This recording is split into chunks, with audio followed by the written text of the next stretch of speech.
Hey guys, tonight we're going to somewhere dry, dusty, and just a bit nosy. Imagine yourself in the year 1800 BCE, standing on a sun-blasted street in the ancient Syrian city of Mari. The ground underfoot crunches like old toast sand bits of shell stray pebbles. You're blinking against the harsh light, the scent of olive brine and goat hides curling up your nose. Every breeze feels like it's carrying someone's business. Mari isn't a big city by modern standards, but it's pulsing. People are everywhere.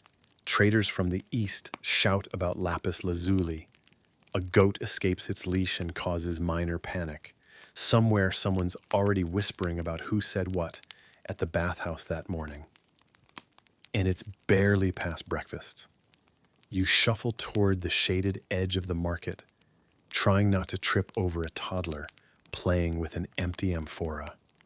The heat is syrupy, your tunic's sticking to you. But what you're really noticing isn't the sun or the noise or the jugs of date wine. It's the way everyone here seems to be, watching, quietly, casually. You're not sure if they're judging your sandals or waiting for you to slip up and become the subject of someone else's tale. So before you get comfortable, take a moment to like the video and subscribe, but only if you only enjoy what I do here. And hey, tell me where you're watching from and what time it is there. I love seeing how far these sleepy stories travel. Now dim the lights, maybe turn on a fan for that soft background hum, and let's ease into tonight's journey together. You start walking. It's a wandering kind of walk, the kind where you're half looking for shade and half looking for an excuse to eavesdrop. Because in Mari, listening is currency. A pair of women, one in a cobalt blue shawl, the other in sun-faded linen, sit by a well giggling behind their hands. Between them, a woven basket, no bigger than a melon, half full of small colored stones. The older woman pulls a red pebble from her sleeve and drops it into the basket with a sly smile. You pause. They pause. You all look at each other, and then they laugh harder. This is your first real introduction to what might be Mari's oddest civic ritual recording gossip with pebbles. No, really. In this corner of Mesopotamia, information doesn't just travel by word of mouth. It gets tracked, tallied, and occasionally weaponized with river stones. The habit's so widespread, even kids play pretend gossip games by clinking pebbles in a pot.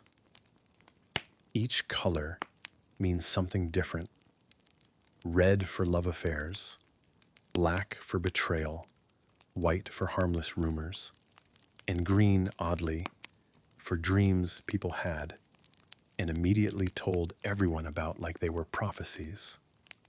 Historians still argue whether this pebble recording practice was a form of shorthand for scribes, a secret code among women, or a ritualized form of complaint submission. The truth is probably all three, and maybe something else entirely. As you stroll past mud brick homes, their doorways hung with palm fiber beads, you notice that nearly every house has a small clay dish near the entrance. Inside pebbles.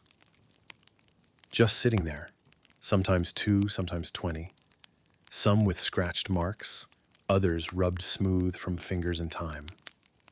One house, its threshold shaded by hanging reeds, has a larger dish with one black pebble sitting on top.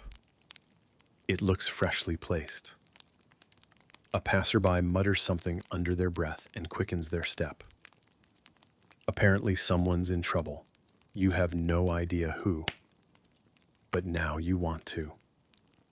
You find yourself drawn to a quieter street where the only sounds are the sloshing of a water carrier's jug and the occasional snort of a resting donkey. A woman sweeps her front step with a bundle of reeds. As you pass, she glances at you, then at the dish by her door. You follow her gaze. One white pebble. She shrugs. They said I overcooked the barley again. You blink. She goes back to sweeping. That's it. No drama. Just a tiny tactile public log of what's being said. You wander further and find a side market that smells like sesame paste and dried fish. Here, gossip is currency. And the pebble baskets, they're part of the transaction. A seller of crushed spices and odd herbs motions to a customer's pebble dish. 3 blacks in one day, he murmurs, shaking his head. Must be cursed or kissed the wrong priest. The customer chuckles. Or both. And here's the thing, nobody treats it like shame. The gossip, the pebbles, the tracking, it's almost affectionate. Like a form of social maintenance. A way to keep everyone gently in check. But of course, there's the other side. The people who pretend they don't care, or who secretly collect their pebbles and dump them into the river in a midnight fit of defiance. You imagine a priest doing this once, robes billowing, hands trembling, a splash of smooth stones hitting the current while the moon stares silently overhead. You pause beside a temple wall. Its bricks are etched with cuneiform grand declarations about kings' harvests and the gods' favor. But down at shin height, someone has scratched a small, crude image of a pebble basket, and beside it the unmistakable symbol for liar. You laugh softly, then glance over your shoulder just in case anyone heard. Back in the market square, a group of children is playing a game. They blindfold one kid who must guess which pebble color they're handed, then tell a fake rumor that matches it. It's basically ancient improv. The blindfolded girl is handed a red one. She grins. The butcher's daughter kissed a stable boy behind the temple, she says confidently. The others squeal. Was it true? Probably not. But by nightfall, 5 new baskets will have red pebbles, just in case. You take one last stroll past the reed roof stalls. The sun has dropped lower. A lazy dog dozes beneath a cart. Somewhere a reed flute plays something soft and slow. You dip your hand into a public pebble dish just to feel the cool, smooth stones and wonder who you'll be in this city tomorrow.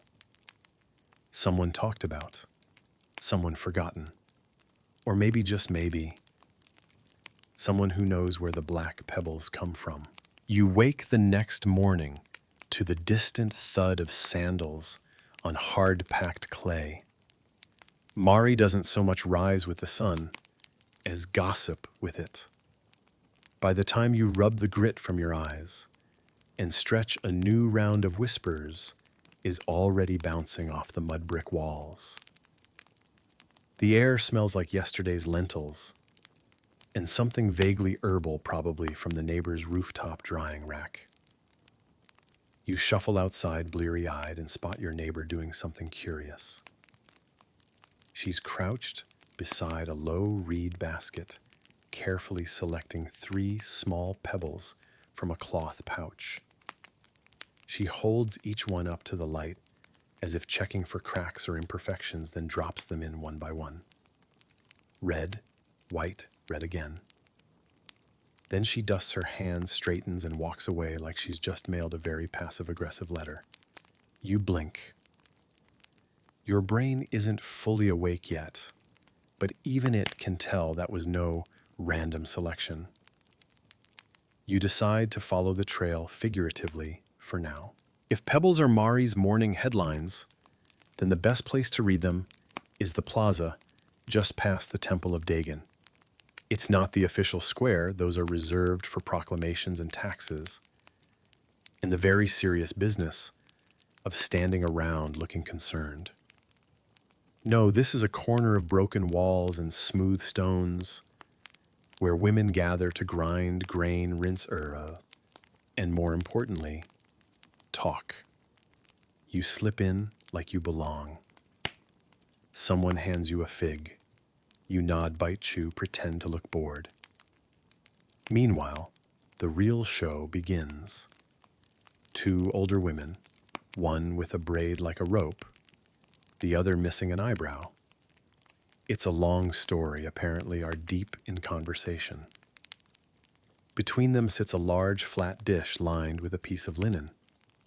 On it 6 pebbles, red, black, black, white, green, black. That many one whispers. Swear by Ishtar, even the priest's nephew. Especially the priest's nephew. They both cackle softly. You realize you're witnessing an entire accounting system. The pebbles aren't just for archiving gossip, they're for grading it. 1 red might mean a flirtation, 2 reds and a black possibly adultery. A green tucked under the linen. Dream of bad omens likely repeated at the public fountain with dramatic hand gestures. Historians still argue whether the pebble method had strict rules or if it was more improvisational. There are no written manuals, no stone tablets labeled gossip color, coding for dummies. Just a system that lives in memory gesture and mutual understanding, like jazz but with stones and side eyes. You spot a teenage girl slipping a pebble into someone's basket while pretending to tie her sandal. Sneaky, bold, possibly vengeance for a stolen boyfriend, or a comment about her eyebrows. Nobody stops her. In Mari, the rules of pebble gossip aren't enforced by law, they're enforced by rhythm, by pace, by everyone knowing what's normal and what's too much. You head toward the bathhouse next, following the trail of wet footprints and lavender steam. Here, gossip isn't just traded, it's brewed. And the pebbles, they're everywhere, tucked along tiled edges, floating in shallow bowls near the benches, even placed atop the clean linen stacks, like quiet, grainy bookmarks. A woman in a purple sash is scrubbing her elbows and casually saying, "Well, I heard she put a love charm in his beer." Another woman raises a single red pebble above the bath water and lets it drop with a splash. The bathkeeper doesn't even flinch. This is normal. You soak your feet and listen.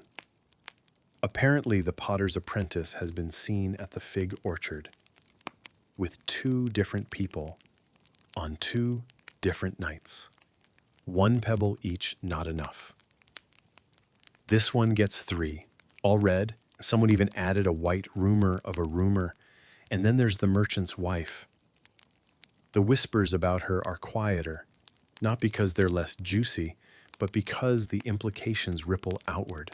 Her baskets, yes, plural, have to be emptied each morning, or they overflow. Nobody knows who adds them. Nobody admits it. But the volume is undeniable.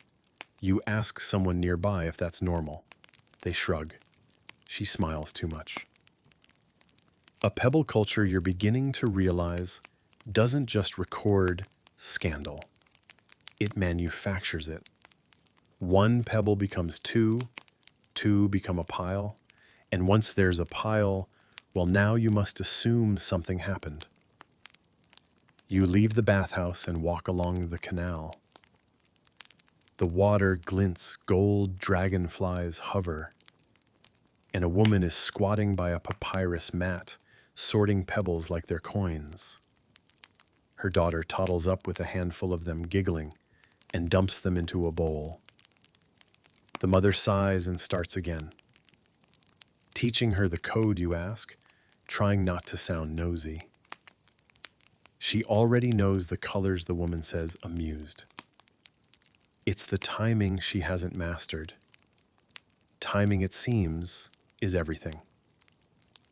Drop a black pebble during festival week. It's buried in the noise. Drop it the morning after a temple dispute. It echoes like thunder. There's even a saying in Mari, don't toss pebbles in a silent courtyard. Meaning basically, if you're going to start something, pick your moment. A quiet man with clay-stained fingers strolls by. The gossip sellers glance at him, then at each other. A single green pebble lands softly in a dish. No words. But something's been said. Something's been noted. You wonder if Mari even needs written records. The pebble system is faster, more flexible, and far more emotionally satisfying than any tablet. And unlike clay, which can be cracked or misread, pebbles are eternal, silent witnesses to centuries of whispers, glances, and passive-aggressive commentary. As you return home, the last rays of sunlight catching on the roof beams and fig leaves, you notice a new pebble near your own door. It wasn't there this morning. It's white. You smile. That could mean anything. And in Mari, it probably does. You wake the next morning with a curious itch, not physical, but mental. A pebble, a single white one, left by someone who either mildly disapproved of your lentil stew or perhaps thought your sandals looked too new. Who knows? But in Mari, guessing is half the fun. You rub your eyes and step out into the dawn. The city feels hushed today. There's a breeze teasing the palm fronds, and the air smells like wet clay and roasted chickpeas. But even in this quiet, there's a thrum underneath, like everyone's listening for the next thing. You decide to head to the temple. Not the main one where incense hangs so thick it makes your eyes water, but the smaller shrine on the eastern rise, the one locals call the Temple of Whispered Sins. No one admits to going there yet. It always has footprints outside. Strange how that works. The path winds past low houses with reed awnings and sleepy goats. And as you approach, you spot them, the baskets, lined up beside the steps, like offerings. Each one is half filled with smooth stones. Some are stacked neatly, others look like they were tossed in haste. A few are marked tiny scratches forming symbols that could be cuneiform or doodles. Historians still debate whether these markings served an administrative purpose or were simply decorative, the ancient equivalent of a signature flourish. A woman in a veil passes you, drops a black pebble into one of the baskets, and walks away without a word. Behind her, a young man does the same, but his is red. They don't look at each other. You start to wonder, are these accusations, confessions, compliments gone very wrong? The high priest of the shrine, a man with eyebrows like caterpillars, and a voice like damp sand appears beside you. He nods at the baskets. Some truths are too small for clay, he says cryptically, then disappears into the darkness of the temple. Inside, the walls are etched with standard god-stuff sunbursts bowls. The usual, but in one corner almost hidden, is a basin. It's filled not with water, but with pebbles. Smooth, cold, dark. A woman kneels beside it, eyes closed, dropping in one stone at a time. With each, she whispers something so faint, it doesn't even make a sound. She notices you, and instead of being startled, she gestures you over. You hesitate, then kneel. Take one, she says softly. You reach in. The pebbles feel oddly alive. You choose a gray one, not quite black, not quite white, the in-between. Fitting, perhaps. You don't know what to do with it. "That's all right," she whispers. "It'll mean something later." Outside again, the world feels sharper. The sun is higher and the markets are waking up. But something in you has shifted. You've just participated in something sacred, or possibly gossip, disguised as spirituality, or both. Because here's the thing about Mari. The line between religion and rumor is barely a thread. You wander through the temple district. Everywhere, small baskets rest on stoops and ledges. You see a boy delivering them door to door, like some ancient postal service. He stops at a potter's house, waits, and the potter comes out, nods, adds 2 red stones, and sends him on. Payment, confession, commentary. You follow the boy to the palace compound. It's quieter here, orderly manicured, intimidating in the way large spaces get when they're built for people with too many titles. But even here, Pebbles. A line of eunuchs, calm, clean-shaven, impeccably robed, sit beneath an awning, sorting stones into tiny, lacquered bowls. Some are marking parchment. Others just sit, hands hovering, waiting for new arrivals. One of them glances at you. Then, with all the ceremony of folding a napkin, he places a green stone in the center bowl. You don't ask what it means. Inside the scribe's hall is echoey and full of muttering. Clay tablets line the walls, each etched with trade routes, crop tallies, birth records, and gossip. Real official gossip. Not about feelings, but alliances failed, deals, marriages gone quiet. On one shelf near the back, a tablet reads, "Concubine of minor, prince possibly seen with older priest. Verification pending." Below it, someone has placed a red pebble. No explanation, just punctuation. Historians still wonder whether this mixing of oral code pebbles and written records clay was common or unique to Mari's gossipy golden age. Some argue the pebble system was a supplement, a civilian tracking method. Others claim it served ritualistic purposes like casting lots or marking sins. In truth, no one really agrees. But the scribes here, they seem perfectly at ease with it. One elderly man even uses his pebble dish as a paperweight. As you leave the palace courtyard, a young noblewoman walks by, head high, sandals silent. Behind her, 2 servants quietly pick up the pebbles, dropped in her wake like breadcrumbs of opinion. You wonder if she ever checks them, or if she simply lets the stones pile up unread. The sun is hot now. Shadows pool beneath the stone arches, and a group of children plays near a water trough. One of them holds up a single white stone and shouts, "You burn the lentils." The others gasp, then fall over laughing. A harmless insult, a reference, a reenactment. In Mari, even play is layered. As you wander home, you pass the shrine again. A basket sits where it didn't yesterday, empty waiting. You consider your gray pebble. You drop it in. Not for gossip, just to be part of something. You wake to a stillness that doesn't feel silent.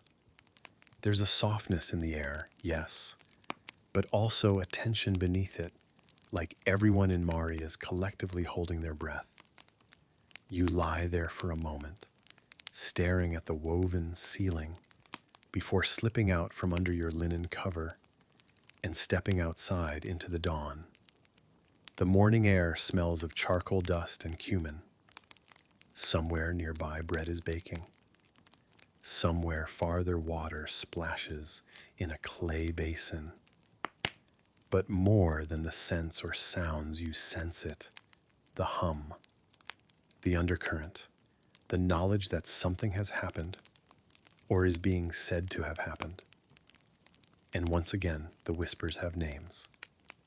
The merchant's wife, the bathhouse. A laugh that lasted a little too long. You remember it vaguely, just a fragment of overheard chatter yesterday as you passed the grain stall. But that's the way it always begins in Mari. Not with certainty, but with shape.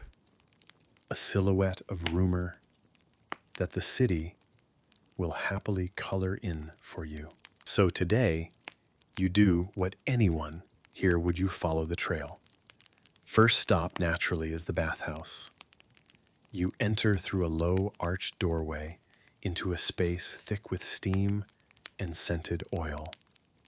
The walls are slick with condensation, and the voices inside echo as though the room itself were leaning in to listen. You move slowly, each step a soft splash against the tiled floor. Near the edge of the pool, 3 women lounge in the shallows. One has her legs draped over the marble rim. Another is combing oil through her hair with her fingers. And the third is lazily drawing shapes in the mist on the tiles. None of them look at you directly, but all of them are aware of you. She leaned one, says, her voice lilting like a flute. Not just bent, leaned like this. And she exaggerates the motion, arching her back, letting her towel slip a little lower. The other 2 chuckle.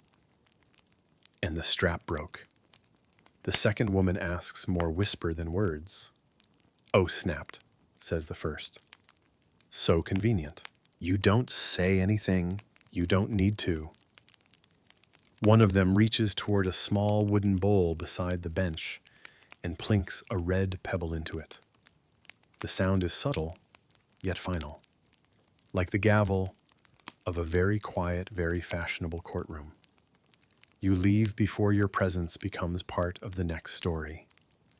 Outside, the city has begun to warm. You follow the thread of the tale toward the marketplace, where ovens blaze and donkeys bray, and every passing glance seems just a bit too knowing. The baker's stall sits tucked beneath a woven canopy, her clay oven glowing with quiet purpose. You buy a flatbread fresh, still hot, and strike up casual conversation. The baker raises a flour-coated eyebrow. "Haven't heard anything new," she says with a smirk, "unless you count a sandal strap giving way during a flirtation with the spice seller." She dusts her hands on her tunic, then nods toward the small dish beside her jars of sesame. Inside, 2 red pebbles and a single white one. 3 witnesses, you ask. She shrugs. 3 opinions. Then, just as you turn to leave, she calls out, "But you didn't hear it from me." Classic. As you stroll further, you pass a group of boys, crouched beneath a date palm, playing a game that involves tossing pebbles into a pot and shouting out fictional rumors. One boy tosses in a black pebble and yells, "The priest fell asleep during the moon ceremony." Laughter erupts. Another follows with a red one. The potter kissed his cousin again. They dissolve into chaos and more pebbles hit the pot. You smile. Even the children here play and gossip. It's like training for adulthood, but with more shrieking. By mid-morning, you've tracked the tale through at least 5 retellings. In one version, the merchant's wife flirted with the spice seller. In another, she accidentally dropped her bracelet and let him retrieve it. In yet another, she was merely seen adjusting her shawl in a way deemed provocative by an aunt with excellent eyesight and a passion for over-interpretation. Details shift motives, inflate timelines, bend. But through it all, the pebbles accumulate. You pass a water vendor who's decorated her cart with strings of red stones. Symbolic, possibly. Fashionable, definitely. Effective, no doubt. You pause near the temple's outer wall where a scribe sits beneath an awning, carving methodically into a clay tablet. His fingers are stained with ink and dust, but beside him sits a shallow bowl, half filled with pebbles. Every now and then he reaches in without looking and fidgets with one as he writes. You nod toward the bowl. A writer's muse.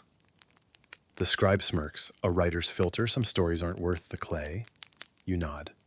That's fair.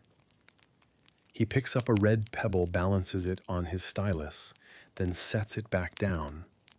Besides, he adds some of them already told themselves. You move on. Next, you duck into a small alley hoping for a shortcut back toward the square. Instead, you find something curious. A broken clay jar lying on its side, spilling pebbles across the ground, like marbles from a careless child's pouch. Dozens of them. Red, black, white. An entire week of whispered sins dumped in the dirt. You crouch, running your fingers over the cool stones. Someone tried to carry too much. You gather a handful and set them gently on a nearby step. No one comes to claim them, but someone will know. Someone always knows. By the time you return home, the light has shifted. Shadows stretch longer now, and the rooftops glint like copper. You pause outside your neighbor's door. Her pebble dish has changed again. Yesterday red-white, now red-red black-white. The story is growing. And then, as you turn toward your own home, your breath catches. Another pebble has appeared on your threshold. Green. You pick it up slowly. Smooth, cool, polished by fingers not your own. In Mari green, pebbles don't just represent dreams. They mark shared dreams. Ones told aloud. Ones repeated ones that ripple out into the waking world like waves in a basin. You clutch it in your palm. You never told anyone about last night's dream. Not the image of the broken wall, not the voice in the canal, not the merchant's wife turning to wink, not even the fig tree blooming out of season, and yet, this pebble says otherwise. You set it beside your own bowl, unsure whether to accept or deny it. But then again, this is Mari. Here, silence is louder than words. And sometimes even the truth starts with a single pebble. You wake slowly today, not from noise, but from a quiet that feels suspicious. The air is still, but your thoughts aren't. Last night's dream lingers like smoke images. You can't quite hold voices you didn't recognize, whispering your name from behind a reed curtain. A tree blooming out of season. The sound of pebbles dropping one by one into a basin of water. You sit up slowly, rubbing your eyes, only to remember the thing that wasn't part of the dream at all. The green pebble. It's still there right where you left it on the windowsill. Cool, smooth, unmistakably real.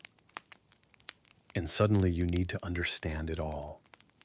Not just the gossip, the rumors and giggles and sideways glances, but the structure behind it, the system, the rules if there are any, because Mari seems to operate like one giant whispering machine, and every pebble is a cog. So you set off. Your first destination, the home of Ina Eshta the midwife. She's lived through 7 governors, 2 floods, and 1 inexplicable fire that started in a basket of garlic. If there's a Pebble codebook, she either wrote it or memorized it by osmosis. Her house is exactly how you remember it, low-shadowed and smelling like dry leaves and old remedies. She's already outside when you arrive, seated on a stool grinding something dark green into a paste with a stone pestle. A cat sprawls lazily nearby, half buried in a sack of barley. You want to know about the pebbles, she says, before you've even spoken. You blink. Yes, you admit. She wipes her hands on her robe, leans back and pulls a small leather pouch from beneath the mat. It jingles slightly, and then, like pouring out a history, she spills its contents into a shallow tray. Pebbles in all colors tumble out, each one smooth from use, some marked with faint scratches. Here's what they don't teach you in temple school, she mutters. Red is the fire, lust, flirtation, temptation. Harmless alone, two together. That's a night no one forgets. 3, that's trouble, usually with sandals involved. You grin, and she points to a white pebble. This one's wind, the things people hear but don't understand. No harm, no foul, just fluff. Black comes next. She doesn't touch it. This one's weight. Betrayal, broken trust. It doesn't always mean romance, sometimes it's business. Family. It hurts in the stomach. She lifts a green pebble between 2 fingers and studies it in the light. Dreams, she says softly. Some real, some imagined. Sometimes the line isn't clear. Then finally, a single blue one, rare and slightly larger. Divine, she whispers. When people say the gods have spoken, or when they want others to think they have. You look down at the scattered stones. How do people know what combination means, what you ask? She shrugs. They just do. 1 pebble is a whisper. 2 is a murmur. 3, that's a rhythm. Anything more than that? And people start dancing to it. You nod, committing every word to memory. Historians would kill for this moment, you think. And yet even they still argue, was the Pebble Code ever written down? Did it evolve from tally stones used in trade? Was it an imitation of temple rituals? Or just the natural result of too many humans with too much time and too little privacy? Ina Eshta just waves her hand. You don't need to know where it came from, she says. You only need to know how to read it and when to throw it. Before you leave, she places one of the blue pebbles into your palm. You'll know, she says, and somehow you believe her. As you walk back into the city, you start noticing the structure more clearly. It's everywhere. You pass a spice vendor who taps her bowl twice before giving change. A girl carries 3 white pebbles in a sash tied around her waist, almost like protection charms. 2 boys trade a black pebble like it's a cursed object, daring each other to keep it. You pause at a public notice board where someone's drawn 6 colored circles and labeled them with charcoal script: red, else flame white, x wind black, x stone green, x root blue, saw sky, sky gray, x mist. It's not official, not temple carved or scribe etched, but it's accurate, or at least popular. You smile. Even the rules of gossip evolve their own fan base. Later, near the riverbank, you stumble on a new twist.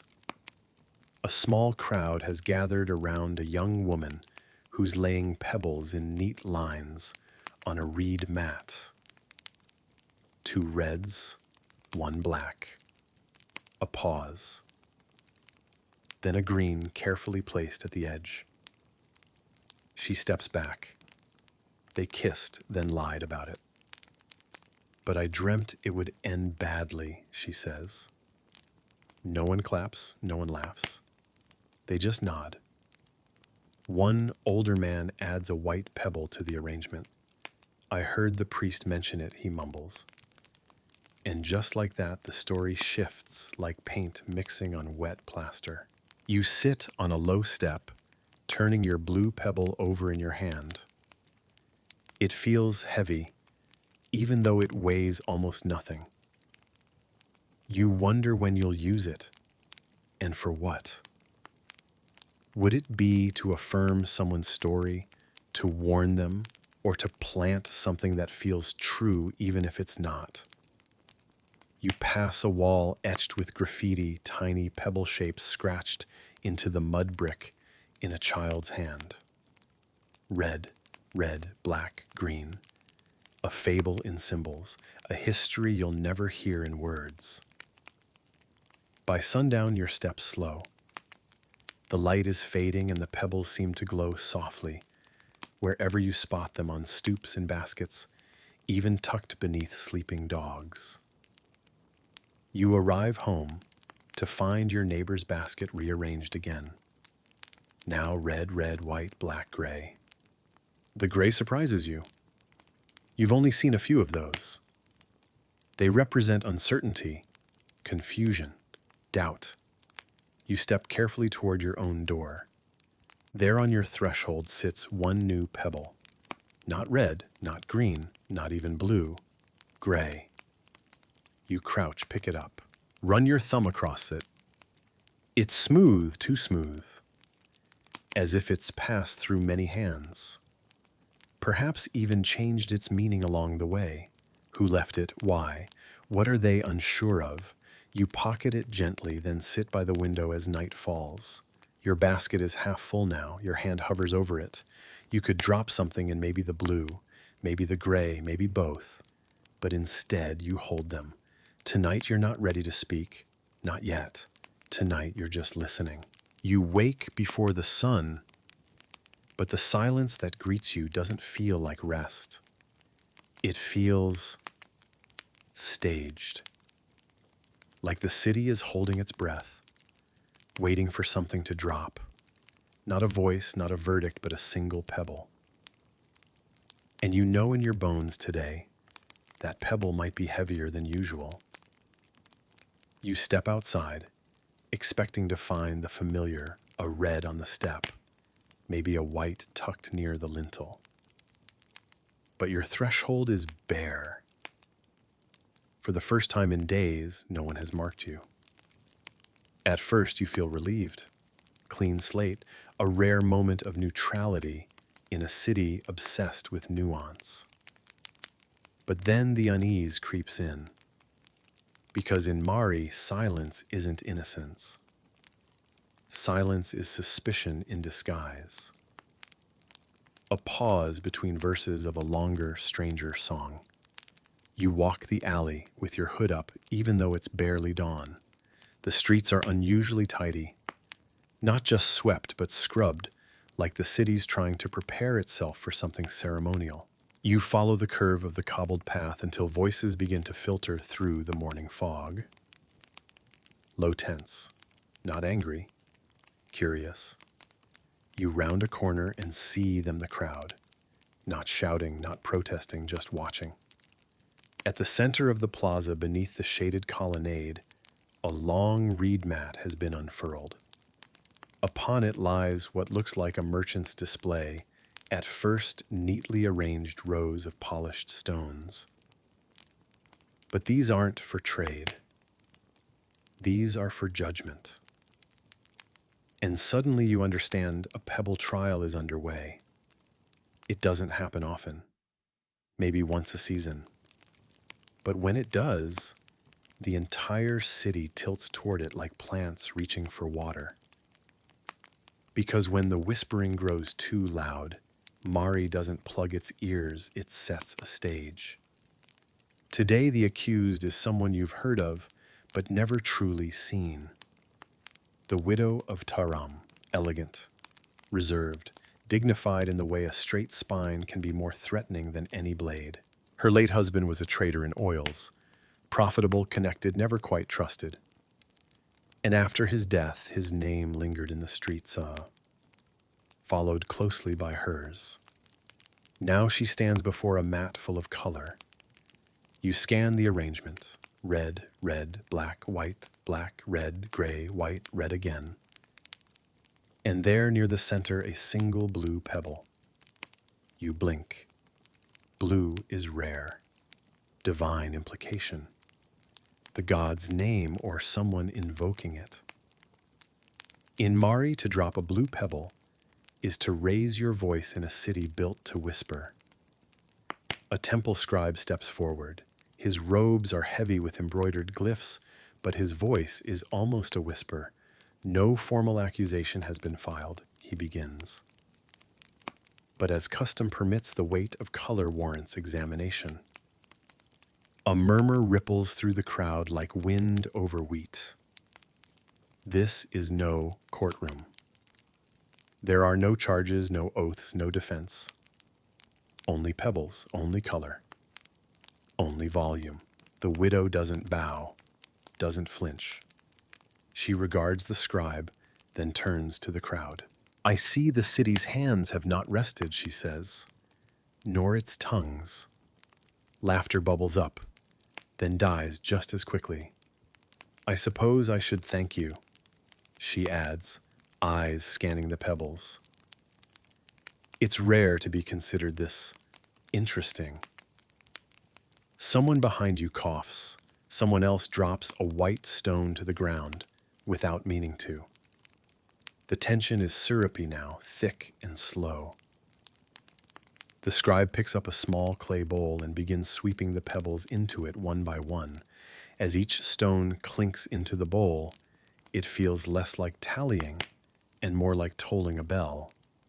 Red, red, black, gray, red, and finally held aloft between two fingers the blue. Do any here acknowledge this offering? The scribe asks, voice steady. No one moves. In Mari, to confess to saying something is more dangerous than saying it. Gossip is safe only when it has no author. That's the beauty and the cruelty of pebbles they judge without requiring ownership. The blue goes into the bowl. The bowl is sealed with wax and marked with today's date. It won't go into temple archives nor a judge's bench. It will be shelved in the back of a quiet scribe's office next to other bowls. Testimonies without testimony. Truths without confirmation. The widow steps back. No apology, no punishment. But something has shifted. The city saw her surrounded in color, and that's enough. Her silence now bears the texture of thunder. As the crowd begins to disperse, you find yourself near the edge of the plaza, beside a young boy squatting on a stone step. He's sorting small pebbles with the seriousness of a high priest. He sets 3 red ones in a line, then adds a white, then hesitates before placing a gray. Practice, you ask. He shrugs, preparing. For what, whatever they say, I did next. You smile, but it doesn't reach your eyes.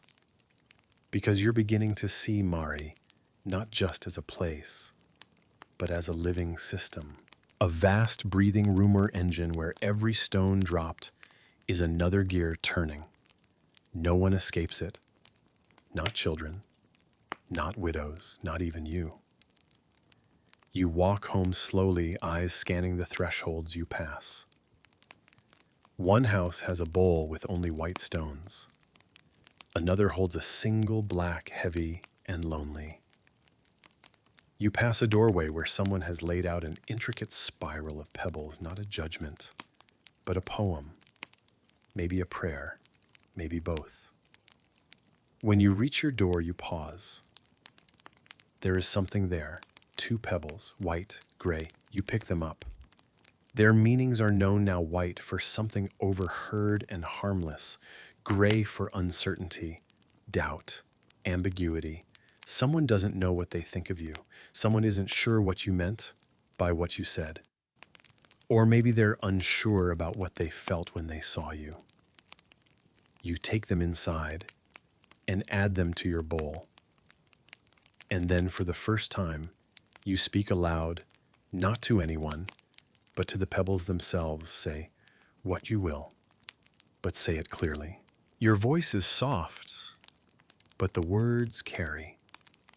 That night you sit by the window watching the stars flicker above the rooftops.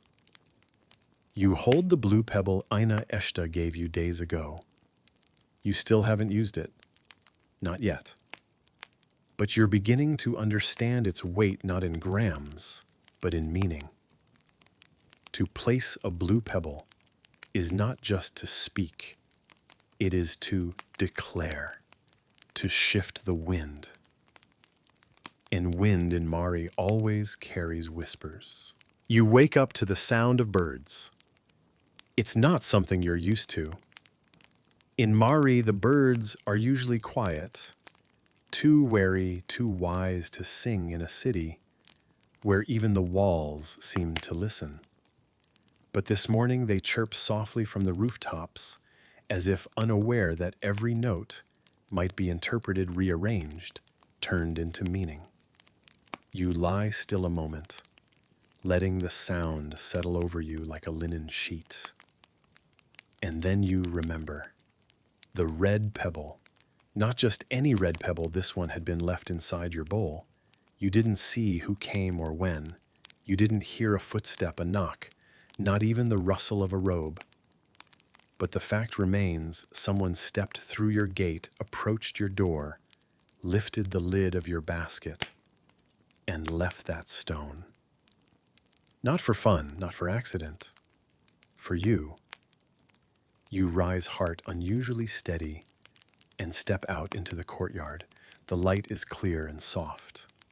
Morning dew has dried, but the stone walls still smell of last night's rain, earthy, wet, alive. You glance at the bowl. There it is, still waiting. You pick it up gently. The red is deep, burnished, almost brown in its undertone. Someone polished it.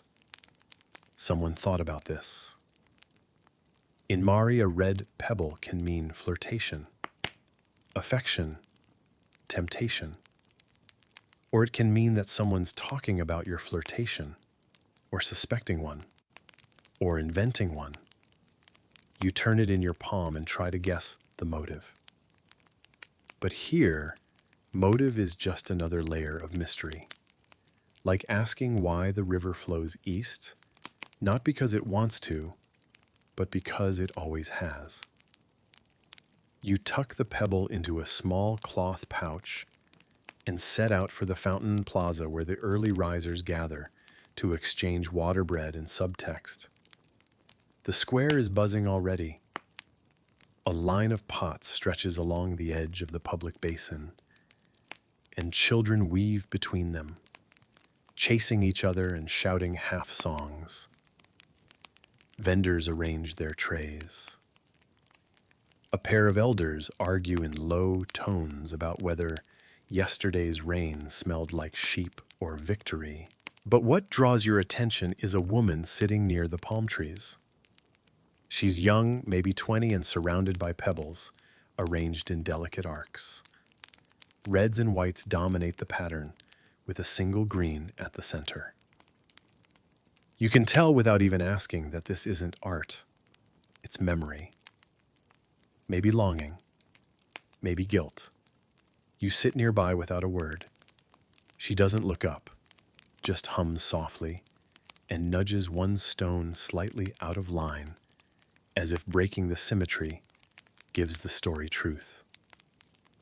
Is it about someone you love? You ask finally. She shakes her head barely. It's about someone I thought I loved. You nod. That's enough. Some say the pebble system began as a form of record-keeping domestic harmless. Others claim it was a kind of resistance and a subtle way to record the unrecordable emotions, suspicions, dreams, the things that never make it into royalist archives. Historians still debate whether this practice had rules or whether it was improvisation layered with tradition.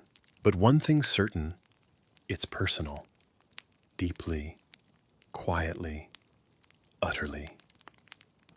As the girl gathers her stones back into a leather pouch, she adds a new one, a gray, and sets it aside.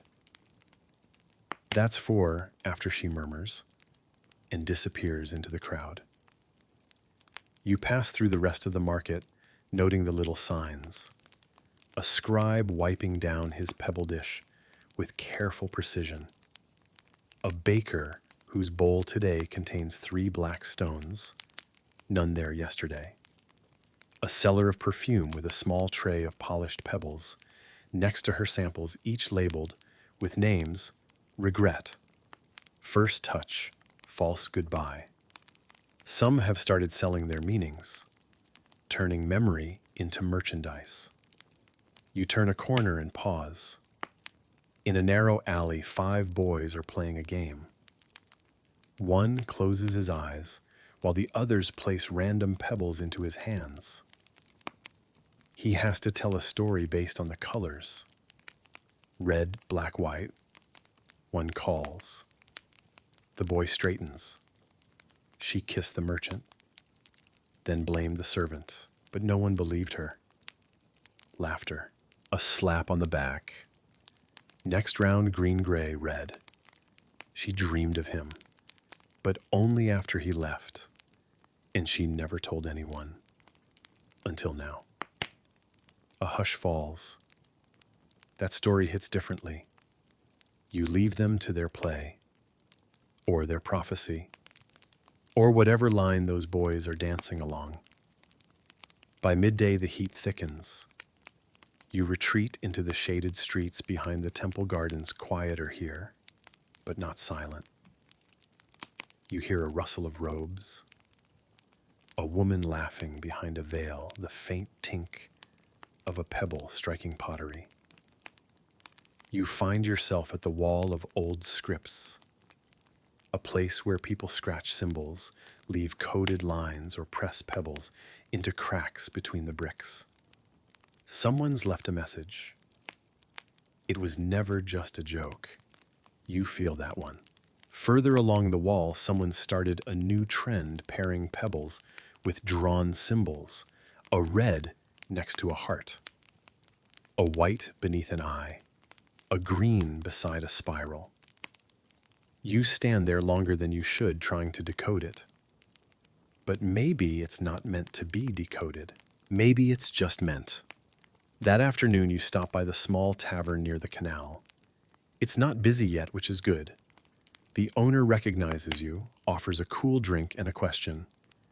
Is it true someone left you a red? You pause mid-sip. How do you know that? He shrugs. Because I didn't. Which means someone else did. And people are wondering. You laugh softly. I didn't do anything. He grins. You don't have to. Doing nothing is very suspicious around here. He's not wrong.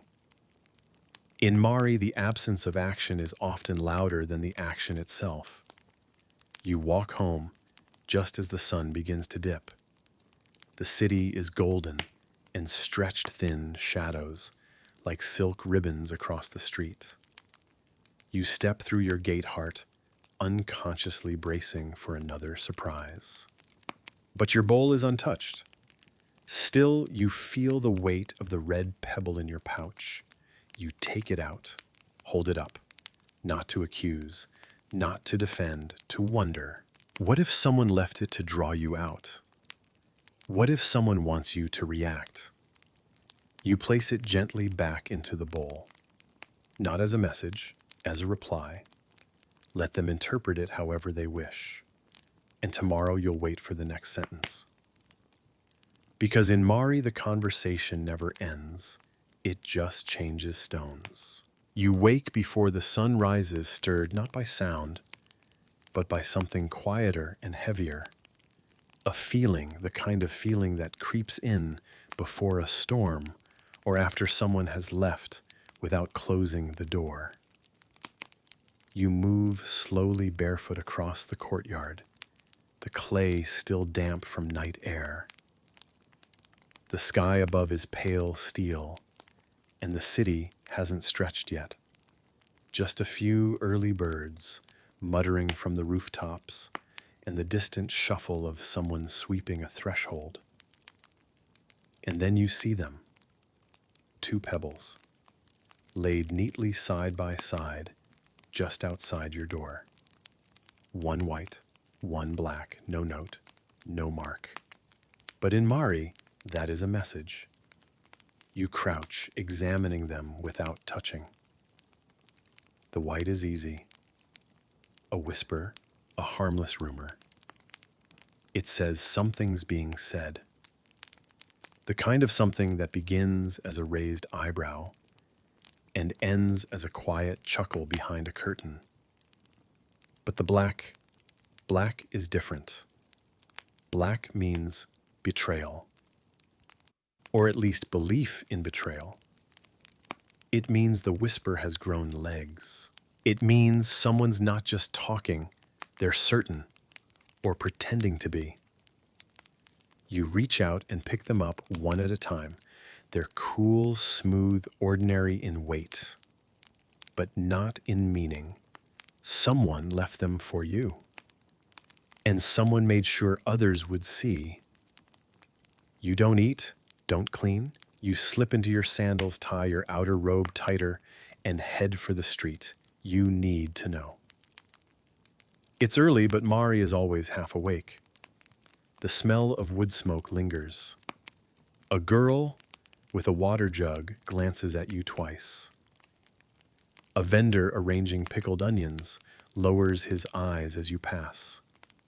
You make your way through the market. The voices are hushed, measured. You sense it everywhere, the pull of attention pretending not to look, the turning of heads disguised as casual motion. You pass a wall near the bathhouse where someone has scratched a crude message in charcoal plus Isao. Someone else has added underneath Isao, we know. You stop for a long moment reading those words as if they might change under your gaze. But they don't.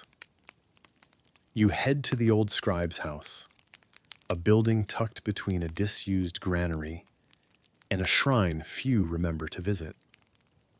This is where men go to translate dusty symbols, update family records, or sit silently over teacups filled with things far stronger than tea. You slip inside. The elder is there hunched over a tablet. He doesn't look up, just mutters. You've been marked. You nod. You don't ask how he knows. White and black, you say. He sets his stylus down, exhales through his nose. One means talk. The other means belief or conviction or danger. You shift your weight. So how do I stop it? He lifts his gaze for the first time. You don't. You redirect it. He pours you something bitter and dark into a cracked clay cup. Let it pass, you ask. He shrugs. Let it bend. Give them a new story. You leave with no better plan but a clearer view of the road ahead. Back in the plaza, a crowd has gathered around a spice stall not to buy, but to watch. In the center of the group sits a ceramic bowl filled with pebbles. 7 by your count. 2 reds, 1 gray, 3 whites, 1 black. No one says the name, but you know what the bowl means. Someone's story is being decided stone by stone. Every visitor is a vote. Every color a suggestion. No one will ever say they believe it, but the evidence accumulates nonetheless. You step back. Slip through a side alley and into the shadow of the temple walls, searching for silence. And there you find it. A shrine, not to a god, to the system itself. A mat laid on the ground, pebbles arranged in a careful spiral, a bowl of ash at the center. People come quietly. They kneel, place their stone, and leave. No names, no judgment, just gesture. You sit nearby and watch. A young woman comes. She places a red and a green. She doesn't weep, but her hands shake. A child follows. He places a single white taps. The mat once, then vanishes. You open your pouch. Hold the black pebble. You could place it here. Let it be absorbed, forgotten. But somehow that feels too easy. Like erasing something that someone wanted you to carry. Instead, you dig a shallow spot beside the mat and press the black pebble into the earth. Cover it with dust. Let it sleep. You walk home slowly past houses that close their shutters as you pass. Past people who stop mid-conversation when they see your face. Past a line of bowls, some empty, some full, and one that holds a single red stone with a feather laid beside it. Symbolism. Always symbolism. When you arrive home, your own bowl is as you left it. But the stones inside feel different now. The red from yesterday, the gray from last week, the green from the dream, the blue you've never used. And now beside them, the white, just the white. You turn it between your fingers, watching the light catch the edges. A whisper, a shadow, a suggestion. You could drop it back in the street. You could throw it in the river. You could pretend none of this matters. But you don't. Instead, you hold it, walk to the gate, and place it carefully on the top step. Not hidden, not private. Visible, deliberate. Then you return inside. The city will interpret it. It always does. That night you light a small oil lamp. Let it flicker beside your pebble bowl. The room is quiet. The streets are quieter.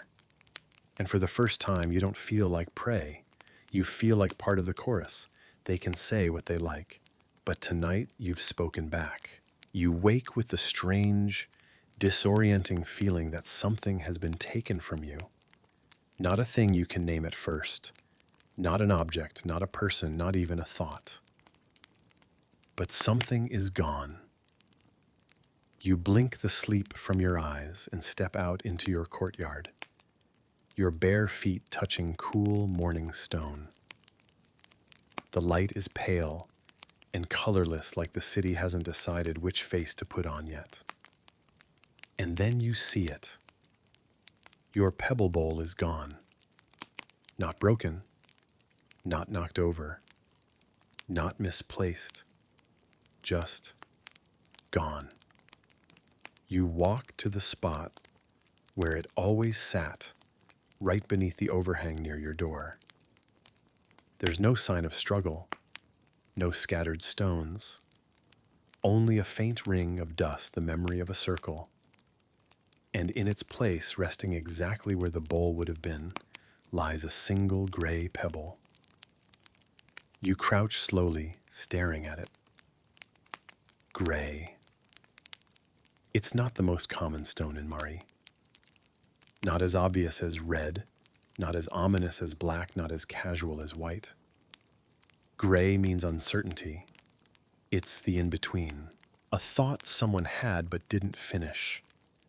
A truth that shifted halfway through being told. You pick it up. It's warm. Someone placed it after sunrise. Whoever they are, they didn't just want to say something, they wanted to replace something. Not to add to your story, but to take it. You look around. No one watches from the windows, but you can feel the eyes behind them. The silence in the air is the kind that fills up fast when someone breaks it. You leave the gray pebble on your doorstep, deliberately visible, and make your way into the city. Not to the market, not to the temple. This time you go to the House of Interpretation. It's an old square building near the north edge of Mari, its walls painted in faded ochre, its roof low and uneven. Inside are the people who make sense of what the rest of the city only feels. Interpreters of symbols, keepers of context, listeners of coded dreams. The moment you enter, the scent of wax, tablets, and ink hits you like memory. Cool stone underfoot, scrolls stacked unevenly along clay shelves. A woman sits in the back room behind a table with more ink stains than wood. Her name is Duria, and you remember her from when you were a child. Stern, unreadable, never one to entertain gossip, yet somehow the person who knew the shape of every story in town. She looks up at you, then at your empty hands. You lost your bowl, she says flatly. You nod. And someone left this. You place the gray pebble on the table between you. She doesn't touch it, just looks. This isn't your shade of gray, she says after a moment. You blink. What does that mean? It means it didn't come from someone you know. It came from a different circle, a wider one. That sends a chill through your chest. In Mari, there are stories, and then there are narratives, and once a story leaves your street, your neighbors, your rhythm, it belongs to something much larger, much harder to manage. Someone's rewriting you, she says gently. Not just talking about you, reframing you. You pick up the stone. How do I take the story back? Daria sighs. You can't. Not all at once. But you can reshape the outline. Remind them that you're still here. You thank her, slip the pebble into your pouch, and step back into the sun. The city feels sharper now. At a corner near the olive stall, two women pause mid-conversation when you pass. One of them nods toward your hands. No bowl, she asks too loudly. You keep walking. Near the fountain, a boy leans against the rim, fingering a pouch that clinks faintly. He gives you a look that's too direct, too knowing for someone so young. You glance at the edge of the plaza where someone's laid out a row of pebbles on a low wall, each one paired with a scrap of papyrus.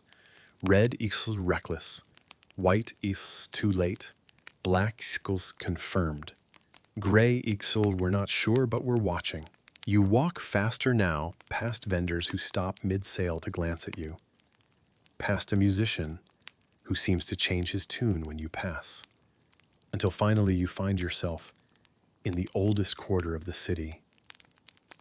The houses here are made of heavier stone, their doors sealed tightly, their bowls hidden or covered.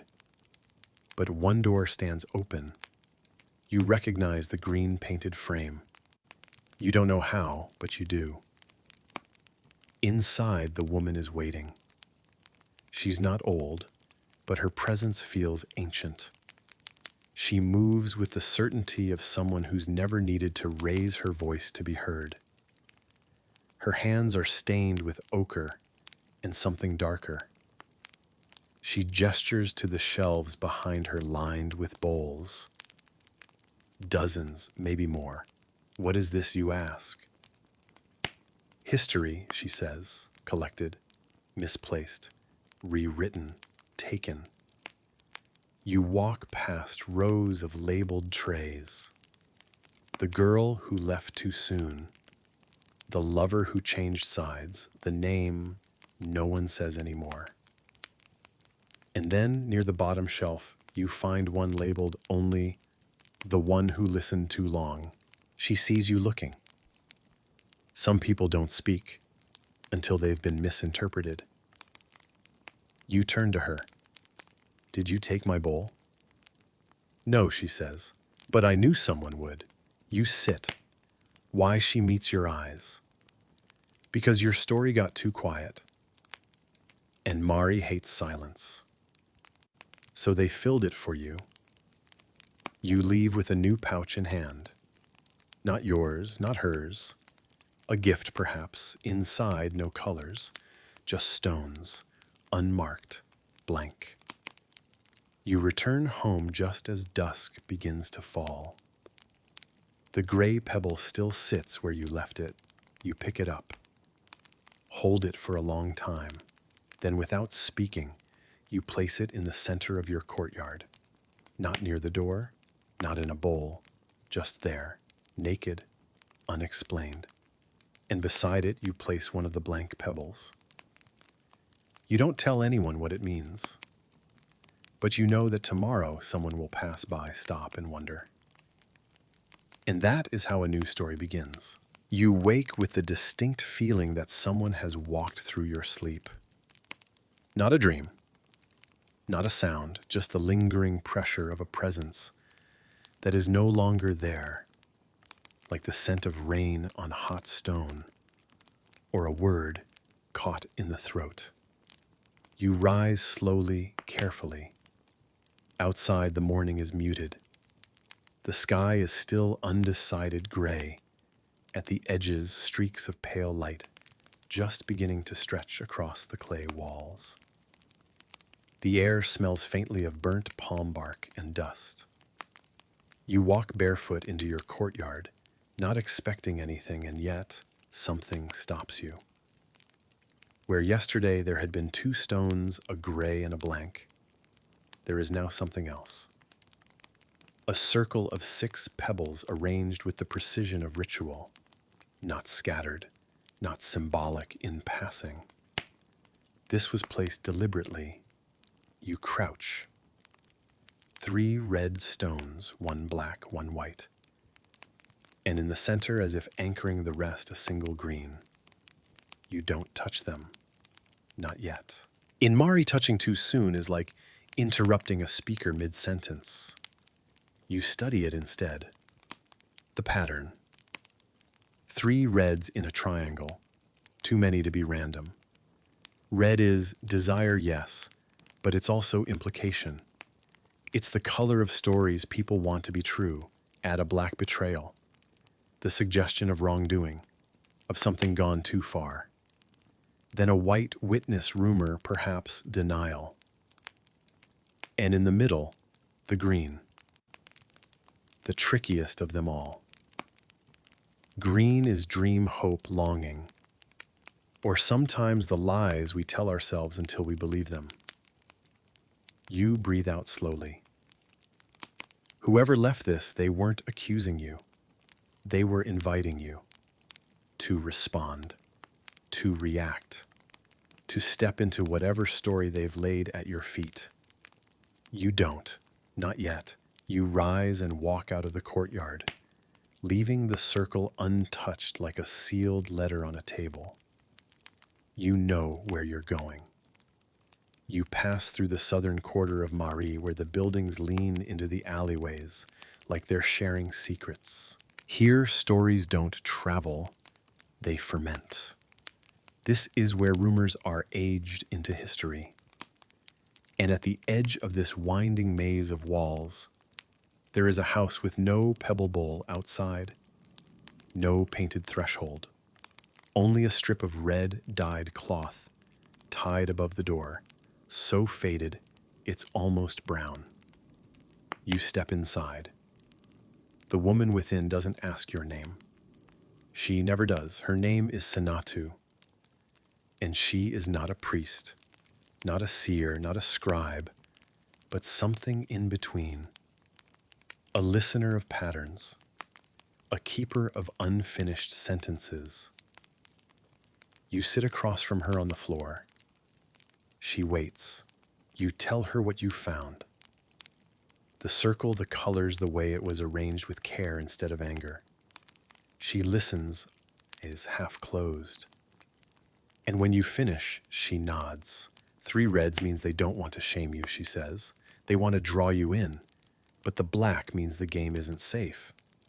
You frown. And the white? Someone's watching. Or pretending to in the green. At this, she finally opens her eyes fully. Green is the most dangerous, she says. Because it always feels personal. It's never just what it seems. It reflects the heart of the one who placed it, not the one who receives it. You think of all the green stones you've touched, how each one felt like something unsaid, unfinished. She rises slowly and walks to a wooden box tucked beneath a woven mat. From within, she pulls a stone unlike any you've seen before. It's translucent, almost clear. In the light, it looks like water caught in motion. No color, no weight, just suggestion. She places it in your palm.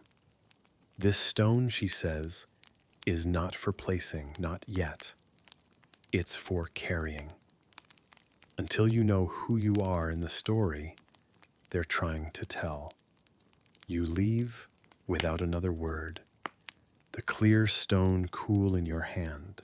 The city watches you now, not as a curiosity, but as a character. A little girl on a windowsill drops a red pebble as you pass. A spice seller gives a short nod, respectful, wary. A group of boys playing in the alley toss a white stone behind you, not even pretending it's part of their game. They are waiting for your move. You return home at last. The circle of 6 stones still sits untouched, as perfect as you left it, as though time itself had agreed to preserve the moment. You crouch beside it. Then carefully, gently, you place the clear stone in the very center, resting it on top of the green. You don't rearrange the others. You don't add. You don't subtract. You complicate. Let them see it. Let them puzzle over it. Let them ask themselves, what does a clear stone mean? Because in Mari, clarity is suspicious. Simplicity is never fair.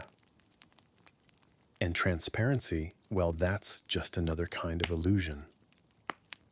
You go inside. That night, you don't light a lamp. You sit in the dark, the pouch of stones beside you, and you listen to the city outside, to the silence within. And slowly, something changes. The story stops happening to you and starts becoming something you shape. Tomorrow they'll see what you placed. Tomorrow someone else will leave a new pattern. But tonight the final move is yours. The birds wake you again, but this time they sound like they're in the middle of a heated debate. Their chirps bounce from rooftop to rooftop, scattering like gossip in a flight. You don't open your eyes at first.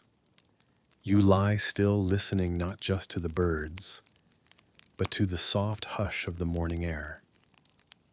You can almost feel the city breathing beneath you. But then you remember the stones. The circle you found yesterday, the clear pebble you placed, and more than anything, that tingling certainty someone is watching, someone was waiting, and now they've responded. You rise, you don't rush. There's no need for haste when every step is part of a language older than writing. When you step into the courtyard, you freeze, not because it's empty, but because it isn't. The circle is still there. The 6 original stones untouched. Your clear pebble resting softly at the center, catching the morning light like a droplet of frozen time. But now, there is an 8th, a single gray pebble placed just outside the ring. Not touching, not intruding. hovering like an afterthought someone hoped you'd notice but wouldn't speak about. You crouch, folding your knees slowly, letting the moment settle around you like warm dust. A gray stone means many things, but it always starts the same uncertainty. It's a neutral pebble, a gesture of pause. It can mean I saw or I don't know what to think yet, or even this is no longer your story alone.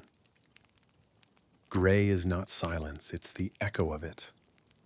A murmur in the wings of a play where no one knows their lines anymore. You don't touch it, not yet. Instead, you sit back and sip the morning from the sky, pale and pearling the color of unfired clay. A neighbor passes in the alley beyond your wall. They don't stop. But you hear a quiet clink. Later, when you check, you'll find a white pebble left on your doorstep. Another witness, another watcher. You carry the moment with you as you walk through Mari. Today, your path is aimless. Or so it seems. But in truth, your feet know exactly what they're doing. You end up climbing to the upper terraces, those high, sun-warmed ledges above the clay rooftops, where the wind still tells older stories. From here, Mari unfurls below you, like a woven mat, red ochre sand and shadow. You can see courtyards, rooftops, wells. You see other pebble bowls, other patterns, and you begin to understand something you hadn't before. Everyone's playing the game, some with bold colors, some with tiny patterns only two people will ever decode, some with pebbles half buried in dirt or tucked inside door hinges. Gossip, memory, praise, warning, apology. Every emotion has its shape, and every shape is its own vocabulary. You're not the only one who's been reading, but maybe you're one of the few who started writing. At the far edge of the terrace, you find a man. He's older than the rest of the city, it seems, or maybe just slower than it. His hair is white, his beard wispy, and his back bent, not from labor, but from listening too long. He plays a broken reed flute. Not well, but not for music either. The notes are only half sounds, questions more than melodies. He doesn't look up when you sit beside him. You added a clear one, he says. You don't ask how he knows. At this point, you've learned that some people don't overhear, they simply know. You nod. He pulls a blue pebble from the frayed pouch at his side and sets it gently between you. Blue, rare, heavy. You've only ever seen two in your life, and both were in places where no one dared speak aloud. Blue is a turning point, the man says. It means the story has reached a weight that words alone can't carry anymore. You pick up the stone. It's warm as if it's been in his hand for a long time. You hold it, then let it sit in your palm. Do you think I should place it? He chuckles. No, not yet. You haven't earned its silence, only its burden. You smile, not because it's funny, but because it's true. He reaches into his pouch again and pulls out a tiny white pebble smaller than a thumbnail and places it beside the blue one. This is for the girl, he says. You blink. What girl? He shrugs. You'll see. And then he picks up his broken flute and begins to play again, this time slower. You walk back down through Mari, the blue stone, tucked into your sleeve, like a secret. And all along the way, you see echoes of your own circle, people gathered around small patterns, children debating meanings, one woman placing a green pebble beside a sleeping dog. And in the alleys, they're speaking again. One man says, "Did you hear? She added a clear stone. Another whispers, no one knows what it means. A third says that's exactly why it worked. You reach your home, and you're not alone. A small girl, maybe 8 years old, maybe younger, is sitting cross-legged beside your circle. She looks up when she sees you. "Can I put one?" she asks, holding a pebble in her hand. "It's green," you nod. She places it gently beside the gray, not inside the circle, not touching anything else, just near enough to be seen. And then she runs off barefoot and silent as a breeze. You stay there for a long time watching the two new pebbles. Gray uncertainty, green invitation, and somewhere on your person blue decision. You light a lamp as the sun begins to retreat. The flame is steady, small, brave. You sit inside cross-legged on the floor, the pouch of pebbles resting in your lap. Like an ancient code book, you touch each stone one by one, remembering the emotions behind them, the way colors spoke long before letters ever did, and you understand the game never ends. The city is a scroll unfolding each morning, written not in ink, but in gesture. Tomorrow you will respond, but not here, not in your own courtyard.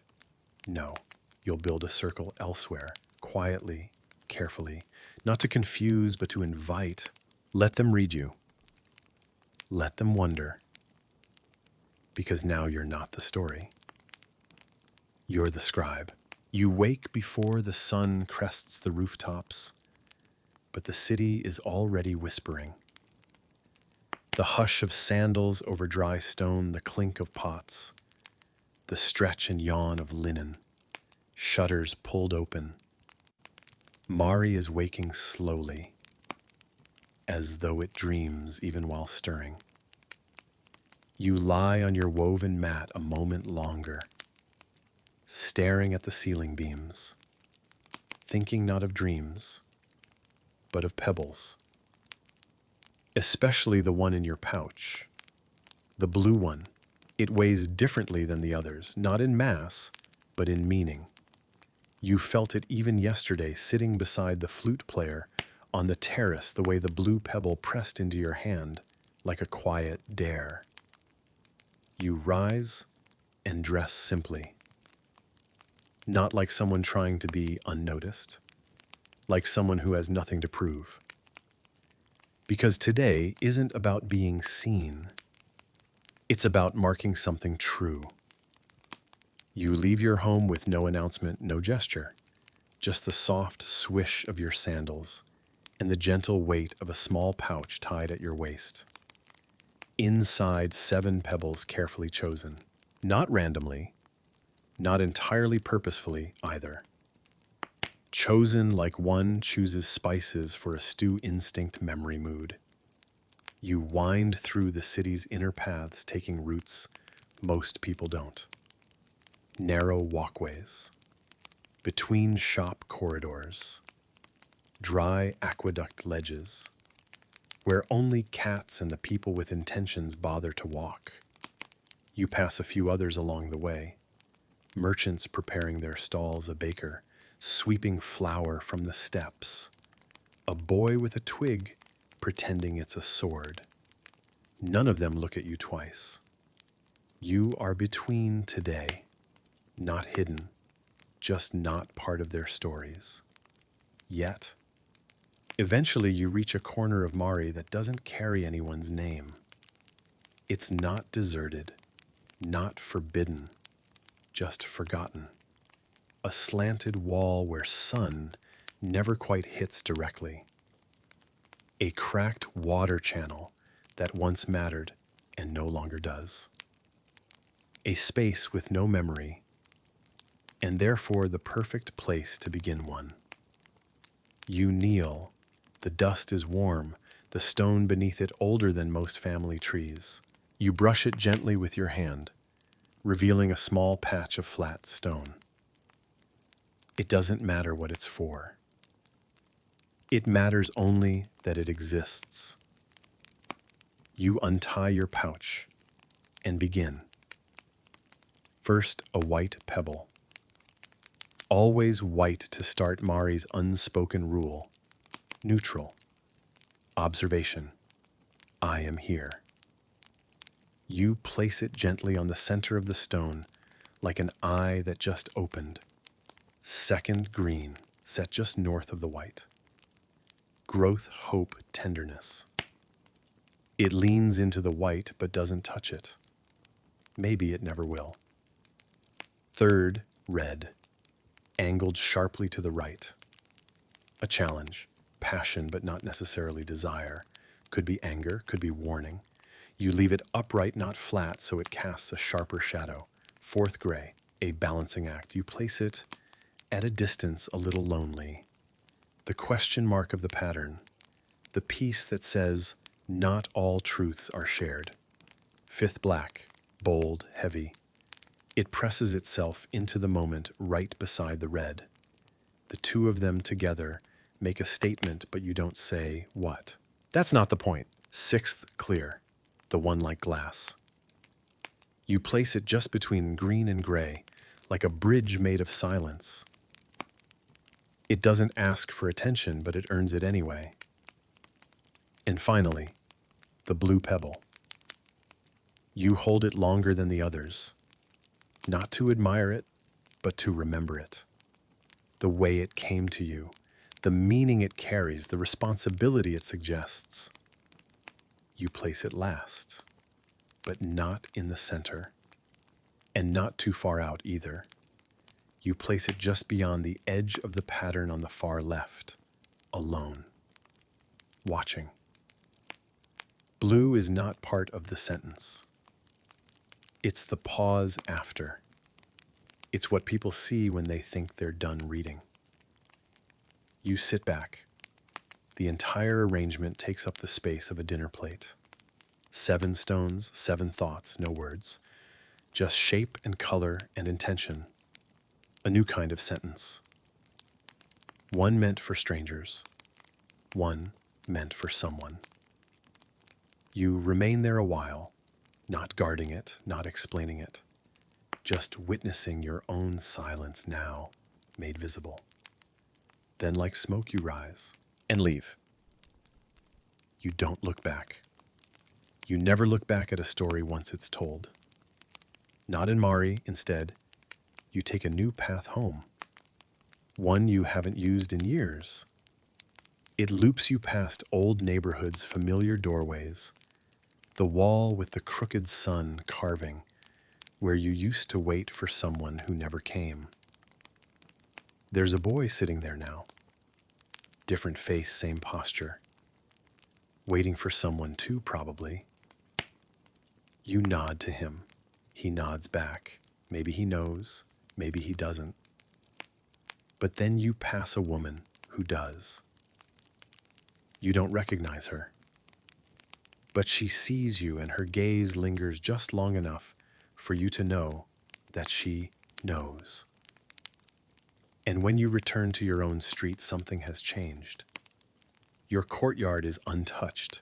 Your stone circle remains. But someone has added something new.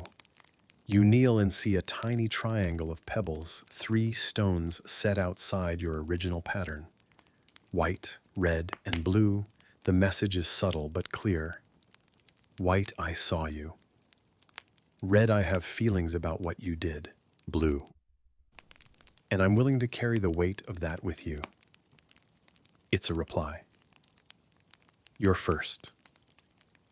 You sit down and feel your entire chest expand, as if the city itself just exhaled through your ribcage. You say nothing, but your fingers drift to your pouch. Not to add more, not yet. Just to touch the stones and remember, you're not alone in this language anymore. You helped revive it. Or maybe it revived you. Either way, you're part of something now. Not a religion, not a code, a rhythm. the unspoken beat of a city whispering to itself. You close your eyes, the story continues, and so will you. The wind wakes you before the sun does.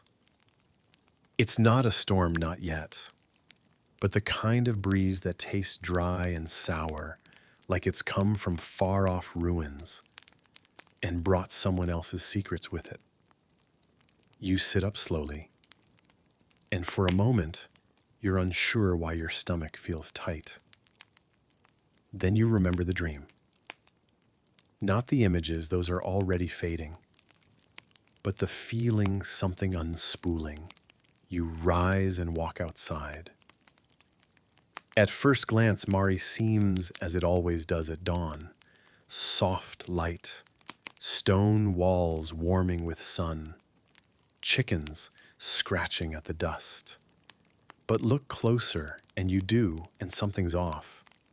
The pebbles, they're everywhere, scattered like flower petals, but too sharp to be pretty. You find a few on your doorstep more down the street, and others tucked into places pebbles don't usually go. A wall's niche, a broken jar, the crook of a tree root. And they're not in patterns, not in messages, just dropped. No intention, no grammar. Your breath catches when you spot a blue one near the city well. You move closer, hoping maybe it's part of something, a new sentence, a quiet reply. But it sits alone, no white starter, no shadow to its meaning, just a statement without a speaker. You crouch beside it, touch it lightly. It's smooth, freshly placed, and yet completely silent.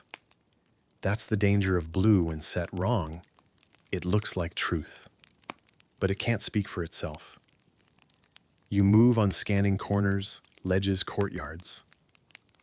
What you find confirms a deepening suspicion.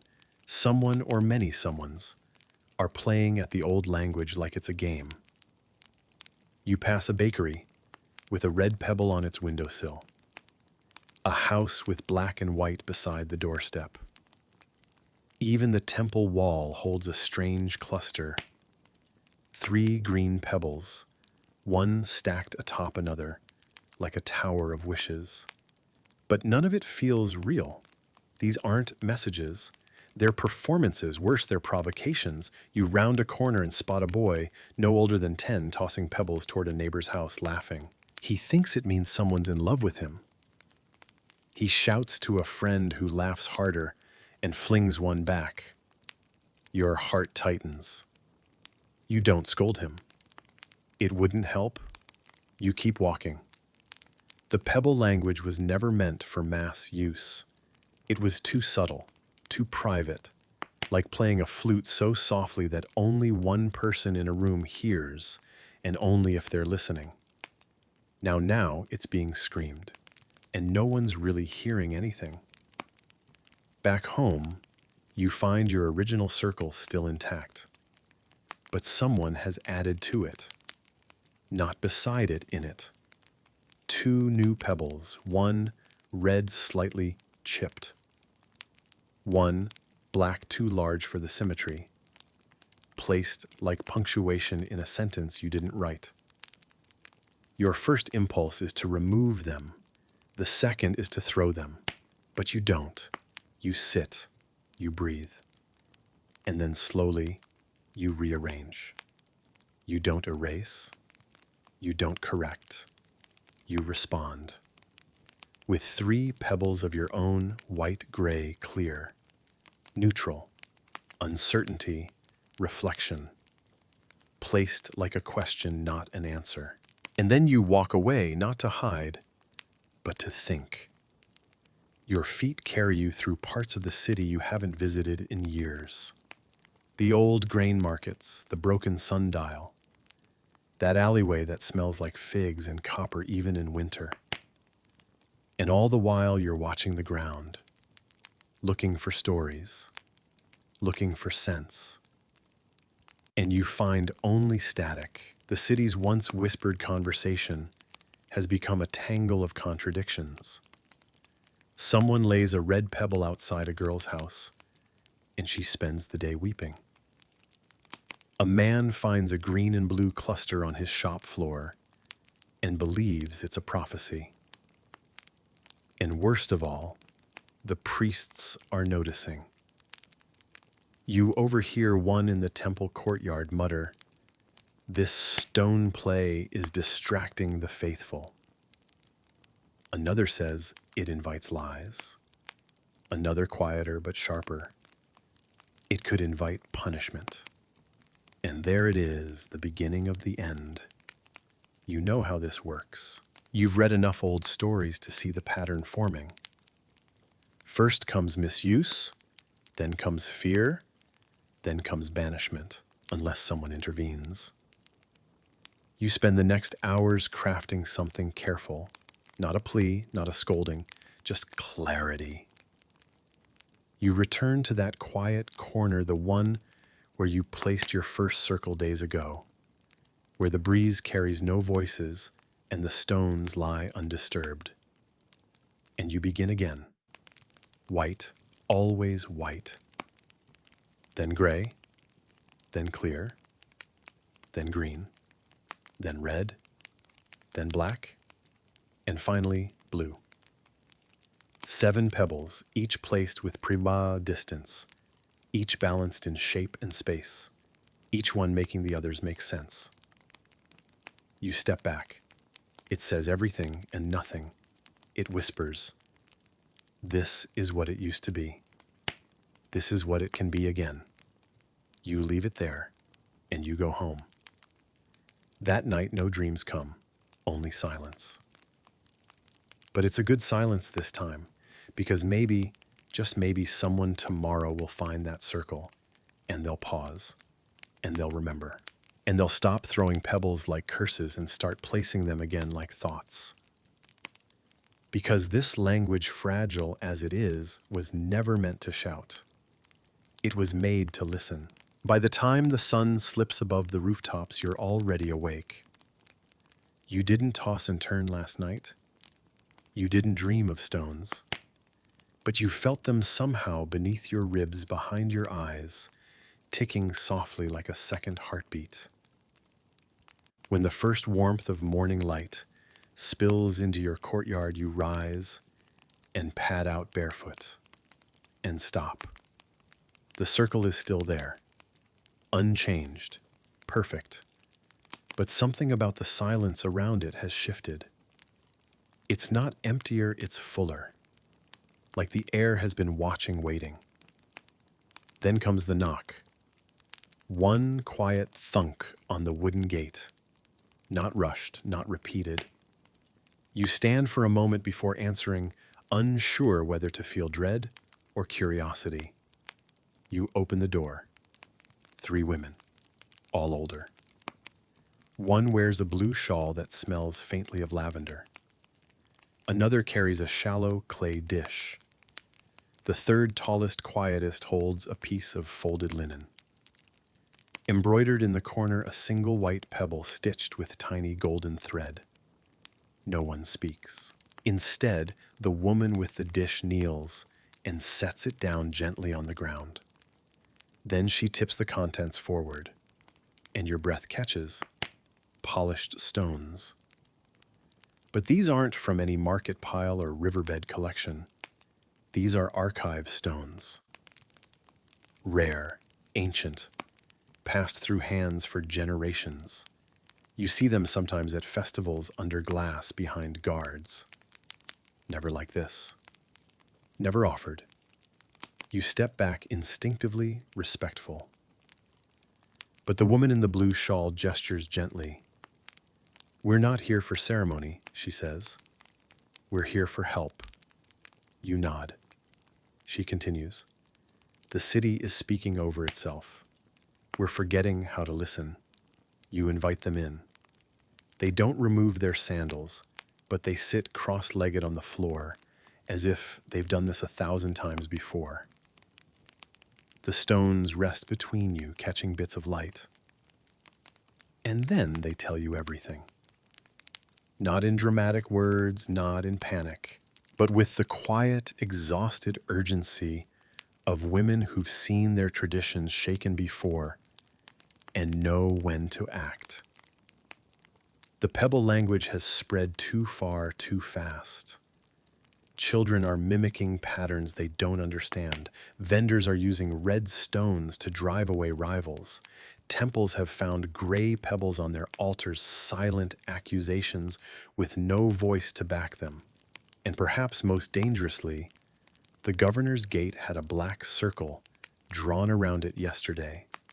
No pebbles, just ink. Someone using the idea of the language without the language itself. A distortion, a threat. They've come to you because they say you did something rare. You didn't react, the tall woman says. You responded. They spread the linen open. Inside is a map, not of the city's roads, but of its spaces, courtyards, stairwells, forgotten alleys, rooftop corners, where stories tend to collect like dust. On each one, a mark, a place for a new circle. 7 in total. 7 calm, deliberate circles. A project they're calling the Gentle Line. It's not resistance, one of them says. It's remembrance. They want your help, not to lead, not to correct, but to show, to walk the city one place at a time and place something simple, elegant, and quiet. Something that says, this is how it was meant to be. You agree before they've even finished speaking. That afternoon, you walk with them. First stop, a crumbling courtyard behind the old dye market. Children play there now, hopscotch, with bits of broken tile. But in the corner, shaded by a crooked fig tree, there's still room for a circle. You kneel, you arrange. White, gray, clear, green, red, black, blue, the 7-stone sequence. Not secret, not flashy, but balanced. And then you leave. No speech, no plaque, just a whisper in the dust. The next day, a rooftop terrace near the archives. Then a stone bench beneath the bridge. Then the shade behind the candlemaker's stall. Each time the same ritual. Each time someone notices but no one interrupts, the city begins to feel it. Not all at once, not loudly, but like a held breath starting to ease. You overhear a shopkeeper telling a child, no green doesn't come after black. It has to come before. Otherwise, it doesn't mean patience. It means conflict. You pass a scribe's stall where a clay tablet is drying in the sun. On it, a diagram of the 7-stone circle, labeled with gentle words: hope, doubt, clarity, desire, warning, silence, truth. Not official doctrine, but something close. One night you find a folded fig leaf on your doorstep, inside a single white pebble, and the words, thank you for remembering. Another day, a boy runs up to you breathless and shouts, I made my own, come see. He drags you to the edge of the canal where he's placed 7 pebbles in a line. Not a circle, not correct, but trying. You sit with him, ask him what he meant. He points at each. This is when my dog died. This is the rain yesterday. This one's for my brother, who's mean but funny. And you realize it's working. Not because you're returning the old ways, but because you're showing how meaning requires care, requires time, requires space between the stones. And now the city is learning again. By the 7th day, the final circle is ready. You place it just before sunset in the open amphitheater.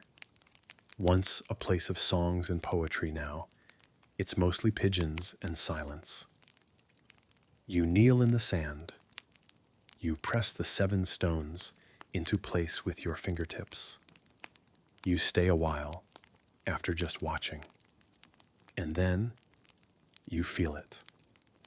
Not applause, not gratitude, just a stillness, a shared, almost invisible exhale. That night you return home, and instead of taking out your pouch, you take just one stone from your sleeve. Clear. You place it in the courtyard, alone. It doesn't need others to support it, because tonight it doesn't speak to anyone else. It speaks to you. And it says, language is only sacred when we treat it like a gift. You sit beside it until the moon is overhead. No one knocks. No one calls. And in that silence, there is more meaning than any story could hold. The morning after the seventh circle is placed, you wake with no plan. No pouch of pebbles beside your bed. No secret meeting. No whispers to carry, no meanings to decode. Just sunlight. It pours through the linen curtain, painting a honey-colored stripe across your wall. The breeze is lazy, barely lifting the corners of the mat beneath your sleeping mat. The world for once feels unhurried, and so do you. You sit up slowly, your bones cracking in the familiar way that means you've done enough for now, and maybe you have. The city feels different this morning, not quieter exactly, but gentler. The sounds outside, footsteps, broom, bristles. A vendor tapping a rhythm on the side of a clay jar, don't push into your space. They pass by like birds in the sky, seen, heard, but not demanding anything from you. You wander into the courtyard. There on the packed dirt is the clear pebble you placed 2 nights ago. Alone. Undisturbed. It hasn't rolled. It hasn't shifted. It simply rests, catching the light like a drop of frozen time. You sit across from it. No great thoughts. No deep analysis, just sitting, breathing, observing. And in that stillness, something stirs. Not outside, inside. You realize this might be the first morning in weeks where you aren't needed, where the world isn't tugging at you with questions, and yet the ache to understand, to listen, to make meaning that part of you is still awake. Midway through your tea, someone calls from the gate. It's not a stranger this time. It's the boy from the canal, the one who had tried to invent his own language with mismatched pebbles and pure-hearted chaos. He looks slightly taller today. His hands are dirty. His knees are scraped, and his smile is sideways, like he's not quite sure he's allowed to be proud yet. He holds out his fist and opens it slowly. 2 stones. One is the pinkish gray of riverstone. The other is almost translucent, with a faint yellow hue, probably quartz. They don't mean anything, he says. I just liked them. And I thought, maybe they could. You nod. Not to approve, just to witness. He waits like he expects you to explain something, how to arrange them, what message they might hold, which one should be to the left, which one means memory. But you don't. Instead, you pat the ground beside you. He sits, and the 2 of you stare at the stones for a while. Like scholars, like sorcerers, like 2 people daring to say we don't know yet, but we're paying attention. That becomes your new rhythm, not arranging, not correcting, just receiving. People begin to come to you, not to be taught, but to be heard. A woman with a chipped tooth offers you a pouch of mismatched pebbles from her travels. She doesn't want them back. A baker stops you in the street to ask what a circle of only gray stones might mean. You say, "What do you think it means?" He thinks for a while, then smiles and walks away. A priest invites you to speak at the temple. You decline. Instead, you invite him to the amphitheater, where words are allowed to echo, not hover. He accepts. And soon you find yourself sitting beneath the wide sky again. The seventh circle still intact but weathered now. A few grains of sand have softened its edges. A fig leaf has blown across it. The priest kneels beside you. No incense, no attendants, just him. His sandals in a single stone white with a marbled streak, like smoke frozen in quartz. This one, he says, reminds me of my mother's voice. You nod. That's good, you reply. Then that's what it means. He breathes out. Not relief, something softer. He places it beside the circle, not within it, but next to it. A footnote, a tribute. That night, you return home to find someone's been in your courtyard. Not a thief, not a vandal, a visitor. Because there beside your clear stone is another. A small red one, the kind used to signal desire, invitation, curiosity. But it's not placed in a message. It's just there. As if to say, you're not alone in this. You don't remove it. You let it sit. Because maybe this too is part of the story. Not the kind etched in stone or passed through generations, but the kind that grows quietly in corners and shadows. The kind that asks nothing, offers everything, and doesn't need to be decoded to be understood. In the following weeks, circles start appearing in places you didn't visit. In alleyways, behind markets, near school entrances. None of them are perfect. Some use bottle caps or broken tiles instead of real stones. Some are crooked. Some have 9 instead of 7. But they're all trying. And that is the real miracle. The city hasn't just remembered the language. It has remembered why the language mattered.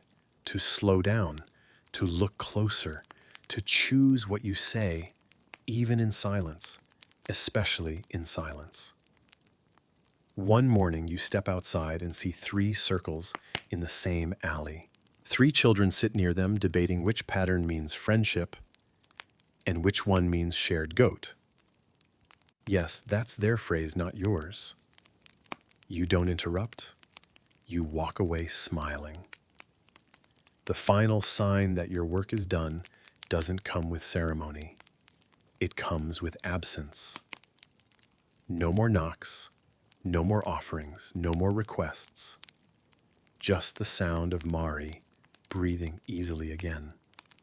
You sleep more, you dream deeper.